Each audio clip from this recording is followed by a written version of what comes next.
Assalamualaikum warahmatullahi wabarakatuh. Om Swastiastu, Namo Buddhaya. Selamat pagi, perkenalkan saya Alvin dari mahasiswa dari Universitas Terbuka akan membawakan materi bertema upaya yang dapat diambil oleh para wajib pajak jika terjadi sengketa pajak baik daerah lingkup pusat maupun daerah. Sebelum saya masuk ke materi utama, akan saya dahului dengan pengadilan pajak berdasarkan Undang-Undang Nomor 14 Tahun 2000. Pengadilan pajak yang ada sekarang ini, sebagaimana diuraikan di muka berdasarkan Undang-Undang Nomor 14 Tahun 2002, dimaksudkan untuk menyempurnakan lembaga peradilan pajak yang ada sebelumnya, yaitu Badan Penyelesaian Sengketa Pajak atau BPSP. Pencurang terhadap BPSP ini antara lain karena BPSP belum berpuncak di Mahkamah Agung. Di samping itu, dengan dibentuknya pengadilan pajak berdasarkan Undang-Undang Nomor 14 Tahun 2002 juga dimaksudkan untuk mewujudkan suatu lembaga peradilan yang mampu menciptakan keadilan dan kepastian hukum. Namun demikian, pengadilan pajak yang diharapkan dapat menyempurnakan BPSP tersebut ternyata belum seperti yang diharapkan. Pengadilan pajak berdasarkan Undang-Undang Nomor 14 Tahun 2002 masih terdapat beberapa kelemahan.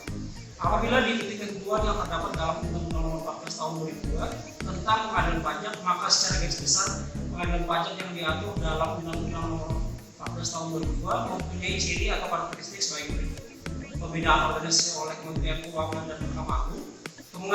Kewenangan pengadilan pajak adalah memeriksa dan memutuskan atas sengketa pajak, yaitu banding dan gugatan pajak.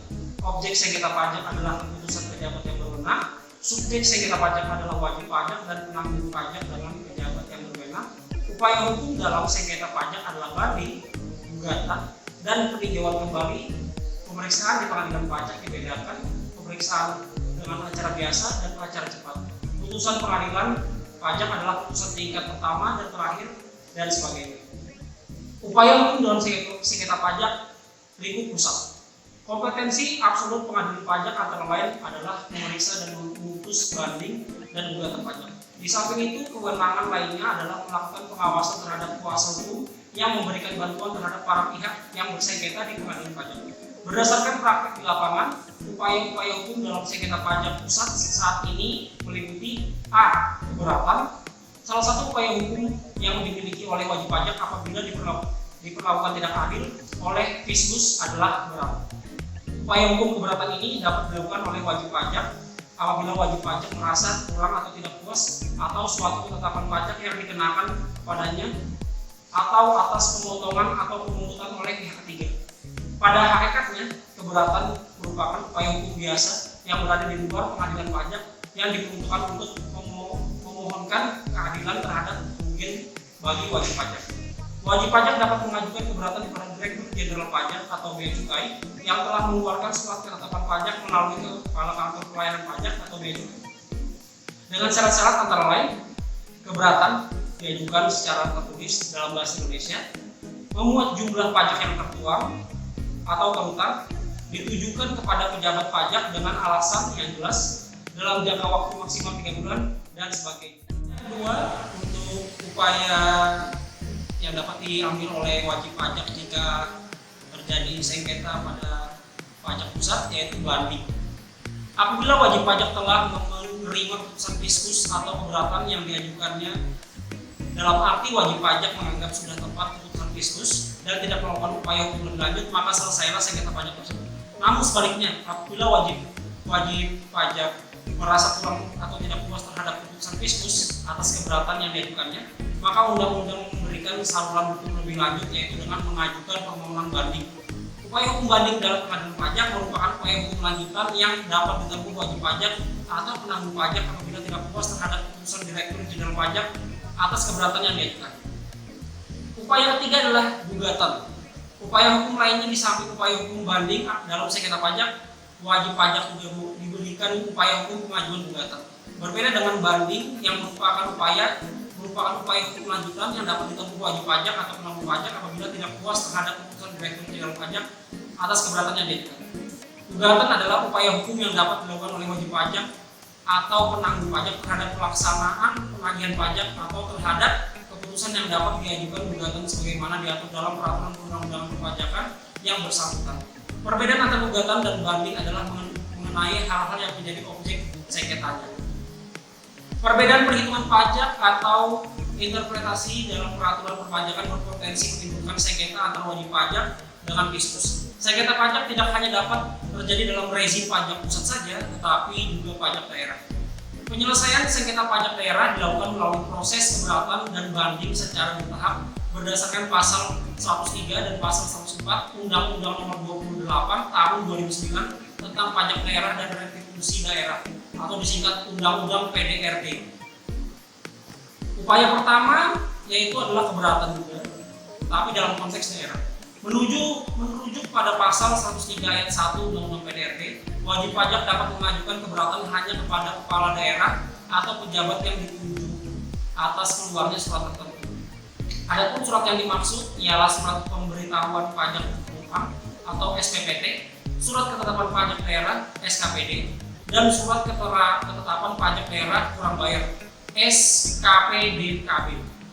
Ada pula surat ketetapan pajak daerah kurang bayar tambahan (SKPDKBT), surat ketetapan pajak daerah lebih bayar (SKPDLB), surat ketetapan pajak daerah nihil (SKPDN), dan pemotongan dan pemungutan oleh pihak ketiga berdasarkan ketentuan peraturan perundang-undangan perpajakan daerah. Setidaknya terdapat 3 syarat yang mengajukan keberatan pajak yang terutang dalam pasal 103 ayat 2 sampai dengan ayat 4. Pertama, keberatan diajukan secara tertulis dalam bahasa Indonesia dengan disertai alasan-alasan yang jelas. Kedua, keberatan harus diajukan dalam jangka waktu paling lama 3 bulan sejak tanggal surat, tanggal pemotongan dan pemungutan. Namun, jangka waktu tersebut dapat dikesampingkan apabila wajib pajak dapat menunjukkan bahwa jangka waktu tersebut tidak dapat dipenuhi karena keadaan di luar kekuasaan atau force majeure. Ketiga, keberatan dapat diajukan apabila wajib pajak telah membayar paling sedikit sejumlah yang telah setuju wajib pajak. Apabila pengajuan keberatan tidak memenuhi 3 syarat tersebut, maka keberatan tidak dapat dipertimbangkan. Selanjutnya, tanda penerimaan surat keberatan yang diberikan oleh kepala daerah atau pejabat yang ditunjuk atau tanda pengiriman surat keberatan melalui surat pos tercatat sebagai tanda bukti penerimaan surat keberatan. Dalam jangka waktu paling lama 12 bulan sejak tanggal surat keberatan diterima, kepala daerah harus memberi keputusan atas keberatan yang diajukan oleh dalam hal jangka waktu tersebut telah lewat dan kepala daerah tidak memberi suatu keputusan. Keberatan yang diajukan tersebut dianggap dikabulkan. Keputusan keberatan tersebut dapat berupa menerima seluruhnya atau sebagian, menolak atau menambah besarnya pajak yang terutang. Yang dapat diambil oleh wajib pajak jika terjadi sengketa pajak daerah yaitu banding. Dalam konteks pajak daerah, wajib pajak dapat mengajukan permohonan banding hanya kepada pengadilan pajak terhadap keputusan mengenai keberatannya yang ditetapkan oleh kepala daerah sesuai dengan pasal 105 ayat 1 Undang-Undang PDRD. Dengan demikian, upaya hukum banding hanya dapat dilakukan setelah melalui proses keberatan terlebih dahulu. Mengacu pada pasal 105 ayat 2 Undang-Undang PDRD, permohonan banding diajukan secara tertulis dalam bahasa Indonesia dengan alasan yang jelas. Pengajuan dilakukan dalam jangka waktu 3 bulan sejak keputusan diterima dan dilampiri salinan dan surat keputusan keberatan tersebut. Pengajuan permohonan banding menangguhkan kewajiban membayar pajak sampai dengan 1 bulan sejak tanggal penerbitan keputusan banding. Lebih lanjut, sanksi dan imbalan bunga yang menjadi konsekuensi atas keputusan keberatan dan atau banding diatur dalam pasal 106 Undang-Undang PDRD. Jika pengajuan keberatan atau permohonan banding dikabulkan sebagai atau sebelumnya, kelebihan pembayaran pajak dikembalikan dengan ditambah imbalan bunga sebesar 2% sebulan untuk paling lama 24 bulan. Imbalan bunga tersebut dihitung sejak bulan pelunasan sampai dengan diterbitkannya SKPDLB. Dalam hal keberatan wajib pajak ditolak atau dikabulkan sebagai wajib pajak, dikenakan sanksi administrasi berupa denda sebesar 50%. Denda dihitung dari jumlah pajak berdasarkan keputusan keberatan, dikurangi dengan pajak yang telah dibayar sebelum mengajukan keberatan. Namun jika wajib pajak mengajukan permohonan banding, sanksi administratif sebesar 50% tersebut tidak dikenakan biayanya. Sanksi administrasi berupa denda sebesar 100% dikenakan pada wajib pajak apabila permohonan banding ditolak atau dikabulkan sebagian. Sanksi denda tersebut dihitung dari jumlah pajak berdasarkan keputusan banding dikurangi dengan pembayaran pajak yang telah dibayar sebelum mengajukan keberatan. Selain itu, ada juga upaya hukum gugatan yang dapat diajukan melalui Pengadilan Tata Usaha Negara atau PT UN. Dasar hukum pengajuan gugatan tersebut tertuang dalam Peraturan Mahkamah Agung Nomor 6 Tahun 2018 tentang pedoman penyelesaian sengketa administrasi pemerintahan setelah menempuh upaya administrasi atau Perma Nomor 6 Tahun 2018. Melalui Perma Nomor 6 Tahun 2018, wajib pajak dapat mengajukan gugatan atas keputusan administrasi yang dikeluarkan pemerintah daerah atau keputusan tata usaha negara atau KTUN kepada Pengadilan Tata Usaha Negara. Dalam prosesnya, gugatan diajukan kepada PTUN berwenang yang daerah hukumnya mencakup tempat kedudukan tergugat sesuai pasal 54 Undang-Undang PTUN. Adapun tergugat merujuk kepada pejabat pemerintah yang berwenang mengeluarkan KTUN dan penggugat ialah pihak wajib pajak. Selanjutnya, mengacu pasal 56 ayat 1 Undang-Undang PTUN, gugatan tersebut harus membuat 3 hal. Pertama, nama, kewarganegaraan, tempat tinggal, dan pekerjaan tergugat atau kuasanya. Kedua, nama jabatan, tempat kedudukan tergugat. Ketiga, dasar gugatan dan hal yang diminta untuk diputuskan oleh pengadilan. Apabila gugatan dibuat dan ditandatangani oleh seorang kuasa penggugat, maka gugatan harus disertai surat kuasa yang sah. Selain itu, gugatan juga disertai dengan KTUN yang disengketakan dan tidak disetujui oleh wajib pajak. Tenggang waktu pengajuan gugatan di PTUN dihitung 90 hari sejak keputusan diterima atau diumumkan dan badan atau pejabat administrasi pemerintahan sebagaimana diatur dalam pasal 5 ayat 1 Perma Nomor 6 Tahun 2018. Untuk pengajuan gugatan, penggugat membayar uang muka biaya perkara yang besarnya ditaksir oleh panitera pengadilan. Setelah penggugat membayar uang muka biaya perkara, gugatan tersebut akan dicatat dalam daftar perkara oleh panitera pengadilan.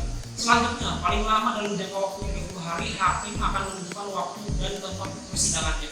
Pengajuan gugatan melalui PTUN nantinya akan menentukan apakah keputusan administrasi yang dikeluarkan pemerintah daerah atau institusi yang berwenang terkait dengan penagihan pajak terlaksana atau tidak. 3 upaya yang dapat diambil oleh wajib pajak jika terkena sengketa pajak baik dalam lingkup pusat maupun daerah. Apabila 3 upaya tersebut tidak membuahkan hasil, dapat diambil upaya keempat, baik pusat maupun daerah, yaitu namanya peninjauan kembali. Upaya hukum lainnya yang diberikan Undang-Undang Pengadilan Pajak dalam sengketa pajak adalah upaya hukum peninjauan kembali. Permohonan peninjauan kembali hanya dapat diajukan berdasarkan alasan-alasan apabila putusan pengadilan pajak didasarkan pada suatu kebohongan atau tipu muslihat pihak lawan yang diketahui setelah perkaranya diputus atau didasarkan pada bukti-bukti yang kemudian oleh hakim pidana dinyatakan palsu. Apabila terdapat bukti tertulis baru yang penting dan bersifat menentukan, yang apabila diketahui pada tahap persidangan di pengadilan pajak akan menghasilkan putusan yang berbeda. Apabila telah dikabulkan suatu hal yang tidak dituntut atau lebih daripada yang dituntut, kecuali yang diputus berdasarkan pasal 80 ayat 1 huruf B dan huruf C. Apabila mengenai suatu bagian dari tuntutan belum diputus tanpa dipertimbangkan sebabnya, atau apabila terdapat suatu putusan yang nyata-nyata tidak sesuai dengan ketentuan peraturan perundang-undangan yang berlaku dalam pasal 91 Undang-Undang Pengadilan Pajak. Secara singkat dapat dikatakan bahwa upaya-upaya hukum yang dapat dilakukan wajib pajak atau penanggung pajak dalam sengketa pajak yaitu keberatan, banding, gugatan, dan peninjauan kembali. Hal ini berbeda dengan upaya hukum di lembaga peradilan lainnya. Karena di lembaga peradilan lainnya, misalnya di pengadilan umum, upaya hukumnya adalah gugatan, banding, kasasi, dan peninjauan kembali. Kesimpulan yang dapat saya ambil adalah berdasarkan uraian di atas, maka dapat disebutkan bahwa meskipun telah terdapat ketentuan yang berubah tentang kedudukan pengadilan pajak sebagai pengadilan khusus di lingkup PTUN, sebagaimana yang diatur dalam Undang-Undang Kekuasaan Kehakiman, Undang-Undang PTUN, dan Undang-Undang KUP, tetapi praktiknya sampai saat ini penyelesaian sengketa pajak masih didasarkan ketentuan yang terdapat dalam Undang-Undang Nomor 14 Tahun 2002. Hal ini dikarenakan perubahan kedudukan pengadilan pajak sebagai pengadilan khusus tidak ditunjuk lanjuti peraturan pelaksanaannya. Upaya-upaya hukum dalam sengketa pajak yang dapat ditempuh wajib pajak meliputi upaya hukum keberatan, banding, gugatan, atau peninjauan kembali. Sekian presentasi yang dapat saya sampaikan, semoga bermanfaat. Wabillahi taufiq wal hidayah. Wassalamualaikum warahmatullahi wabarakatuh. Om Swastiastu, Namo Buddhaya. Selamat pagi.